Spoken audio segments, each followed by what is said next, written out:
about Passive House at the time, and but I had a hunch of what I wanted to do. So it's all triple glazed. All the walls are 1/2 metre thick, full of insulation. So it's lightweight concrete block on the inside, 260 millimetres of mineral wool insulation, and then brick on the outside. And timber construction of the roofs, lots of deep insulation on the floor. So this is at first floor level, so the garden is at first floor level. Getting light because it's in the little backland, behind other houses. I have the wonderful opportunity of bringing light in from all sorts of different angles, unlike a terraced house, any time of the day through till the evening in the summer. Get wonderful daylight. Playing around with birch plywood, sustainable materials. Even on the kitchen worktops, I've used birch ply with the idea that they would be templates when I had more money to do something else in the future. But so far they've lasted all these years and been fine. Kitchen was a key of £500 in total, but then I spent about £500 for all the Danish D-line handles and things. So that's it from the outside. It's 4 levels of roof terrace. So it's all about trying to persuade people that humans can live in a kind of a niche with nature and live with nature. And if we build over the ground, then let's put nature back up. And the growth of biodiversity has been amazing. I could go on and on about that. I've now got, I've had beehives and so on. This was England's first passive house in London, in Finchley Road, just off Finchley Road, where we really learned all about timber framing. And very fortunate, a friend of mine from Germany, actually teaching in Germany, but an Austrian, asked if his nephew could come over and work after their fantastic training process for timber craftsmen in Austria, where you choose to go in to timber if that's something that interests you at the age of about 12, 13, and then come out at about 19 with a degree. So not only your general school subjects, but actually a degree in timber engineering and construction. So you get really good people going into construction because they just wanted to do that when they were younger, rather than because they didn't have anything that they were able to do, which seems to happen here. We used, so we learned from him on that house. And then we, some years later, because there have been lots of other passive houses in the meantime, including like a community centre retrofit to a full passive house standard. But this was moving on to Passive House Plus, which is again the first in England, this is a north-facing building, by the way. So it's on the edge of the Chiltern Hills, facing north with all that glass, and people sort of tend to think, oh, passive house, you can only face south. No, it's more expensive because we have to have a bit more insulation to compensate, and also we need to have super clear glass, very high performance glass, so that the small amount of sun that comes at the end of the day, we can just we can harvest what we need from that. Passive House Plus means that we're then balancing the demand with solar PV. So the solar PV on the roof is, because the building is so efficient, about 12 kilowatt peak of PV on the roof supplies more than all its requirements in a year. This one does have feed-in tariff, and it's tenanted, and the tenants never had a bill. The views facing over the north. This has got, sadly, because it went panoramic, it cut off the top, but there's a lovely timber roof up there, which, never mind. Oh, there we can see it. It's grooved timber. These are actually timber beams made in Germany, which have a wood fibre. They have grooves of timber with wood fibre just up above and out of sight. But that means that it's effectively as acoustically dampening as a carpet. So we can have a really nice hard floor, but we don't have the echo because of that roof. And those are structural beams that carry the insulation and roof finishes.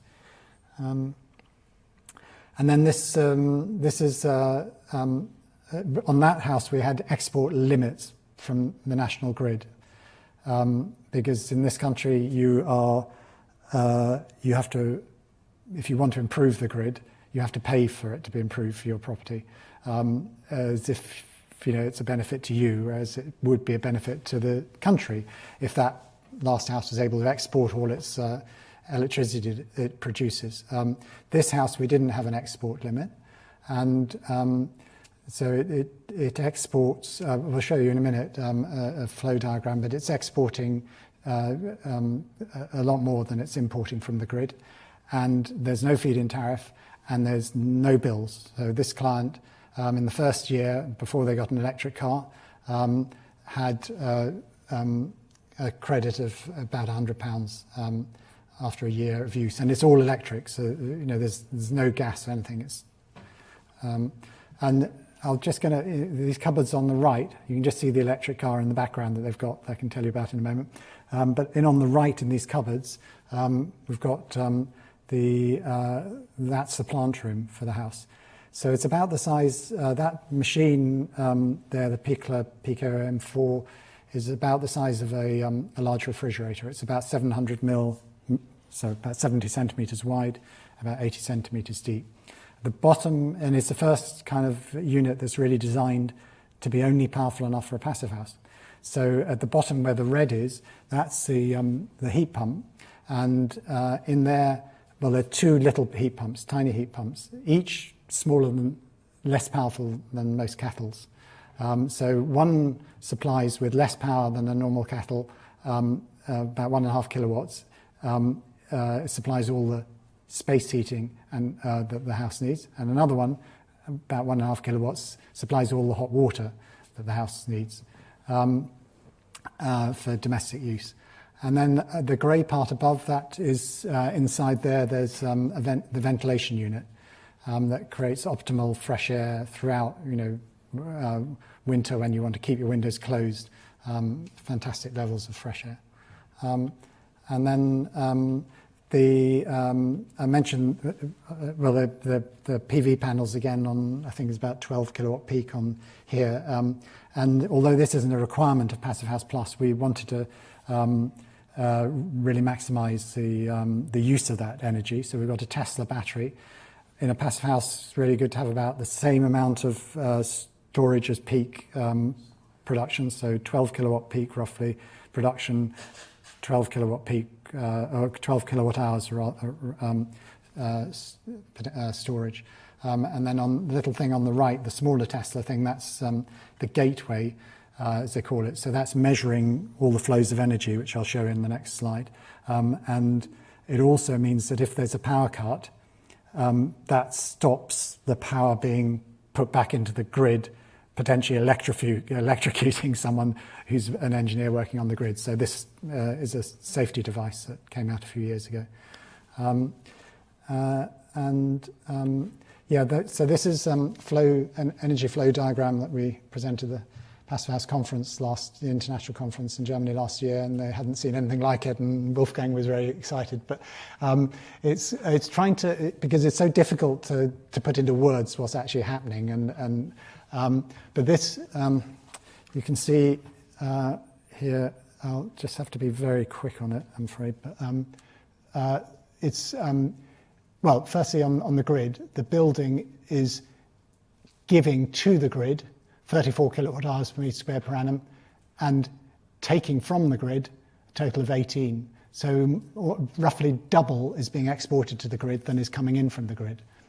And then if we look at the solar side, more than half of the solar generation is going straight back out to the grid. Some of it is coming straight across to the house for house use. Obviously, when the sun's shining on a sunny day, during the day, I should say, and also on an overcast day, as long as it's not too overcast. And then some of it is going into the battery storage so that it's ready for use in the evening. And then there's one other thing that we've just done on this recently, which is in the last year. The client has got a Tesla Octopus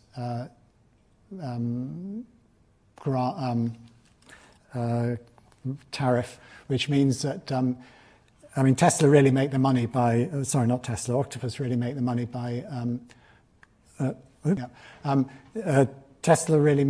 Octopus make their money by selling you 18 kilowatt hours and buying 34 and basically saying we're quids in. So obviously but it's fine. It's fine for the client.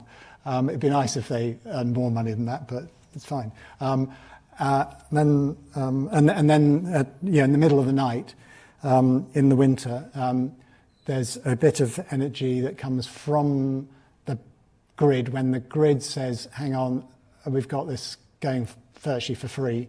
And they sell it very cheaply to Octopus, and Octopus then dump it into the battery, and then they'll take it back when it's more expensive and sell it to you or sell it to other people when it's more expensive.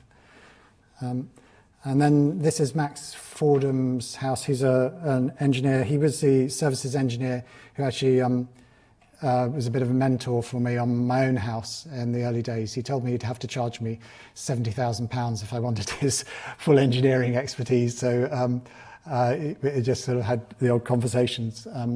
And then at the end of his career, and actually really at the end of his life, because he passed away sadly just recently, he came to me and said, look, I want to do a passive house. And it's Fordham's had been doing some passive house work, but everyone said, like, a student of mine said he was told, because he was doing big fat insulated walls on his projects, and the tutor said, wow, why are you doing that? Max Fordham would never do that, because he was like a guru to people. And my student said, well, actually, I think you'll find the practice I'm working in is being paid by Max Fordham to do exactly that. So it was quite a nice thing that he came around to that in his later years. And at the front, so that, I should just say that's a brick garden wall full of, which was a lime mortar garden wall, and I wanted to keep that. And we've raked it out and put in a really nice lime mortar with a kind of with sharp grit, and then you wire brush it as it goes off, and then you get that antique look of of an old brick wall.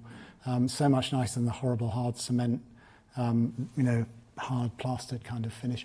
And the building is actually 3 stories. It looks like 2 stories from the front, but from the back you can see the 3rd story. And then inside, Max brought from his townhouse, Camden townhouse, he brought his, just the simple furniture. He really wanted to say, look, this is about, this doesn't have to be ostentatious. This is just about things that you do for the environment and you do for future generations. And he made a point of that. Anyway, and then on the inside of these windows, we've also got, you can just see the sliding, hint of a sliding shutter, insulated shutter, which was his idea to actually reduce the heat demand even more and to have a zero heat house. And then just a couple of projects to finish off that we're working on at the moment. So this is a 17th century listed farmhouse near Saffron Walden, and just hollow walls, like timber frame with no insulation in there at all, absolutely freezing. And had been mucked around a bit in the 1960s by someone who went on to buy stately homes, insure them and burn them down until he got sent to jail for this. So this house had a lucky escape, we think. but anyway, not very sensitive. He put in this new drive sort of right up against the house, so there's no setting for the house. There is on the other side. It's quite spacious grounds, but why put your driveway rammed up against a house like that? So we've got all sorts of improvements, and we're retrofitting the historic house and then building alongside it a passive house. So the 17th century house is going to be probably the first 17th century house in the UK to be retrofitted to passive house NFIT standard, and then a new bedroom and living room wing alongside it, which sits low and sits subservient. And planning officers just said it's like so amazing that we've had never before had so much support from heritage bodies for a building, for contemporary work to a historic building. And then that's the entrance. So we've taken the driveway away from the house, creating a walled little walled kitchen garden in around here, so that the house really has a private space in this now, and or will have, and brought the driveway in across a little wildlife pond, and then inside a peculiarity of this one is that the client has the church organ and gets up every morning at 5 o'clock in the morning and plays the organ. So originally the organ was going to be, one of the reasons I suspect they were trying to get the master bedroom in the new wing, and the organ was going to go in the historic house, so they were completely acoustically separated. But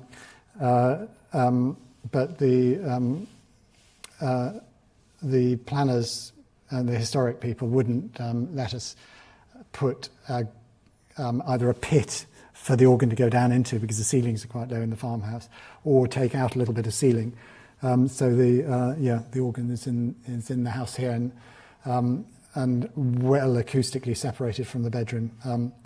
He gets up at 5 o'clock, she gets up at 4 a.m, apparently kind of in anticipation of the rumpus that's about to start. And finally, this is a house, a bungalow on the right, that client has bought in Wimbledon, and actually on the left is another bungalow with a disabled man in there, and he learnt about what we were doing and has asked us if we could look at retrofitting his place. But it's really sad. I mean, he can't regulate his body temperature. He's freezing all the time, and he can't afford to do the work. I've tried to really make it very simple. Anyway, that's another story. The house we're doing is one on the right, to replace that with a new 6-bedroom house. The client actually came to the UK as a refugee, as a 6-year-old, in the hand of his mother, and just excelled at school right the way through, and is now with a German bank investment trust, and has obviously done quite well, and wanted a solid house. That was his primary thing, because his home was destroyed in war, and he just wants it to be solid. So on the entrance, we've got a kind of entrance here, and then there's a living room straight through, and this here is like a half landing, a giant half landing on the staircase, which is a children's playroom and music room, and then obviously bedrooms upstairs. And then finally, just picture at the back of the same house, trying to create an Arcadian and kind of peaceful landscape. And the idea is that it's going to be a multi-generational house, that his family is going to, there's a separate little flat in it as well, so one of his children can live there as well, or their children, I should say. I could say, the second, that this house, we're going to be using, because I know Anna was quite interested in it, ice store heating. So there's just one in the UK so far at a Huff house somewhere. I think not.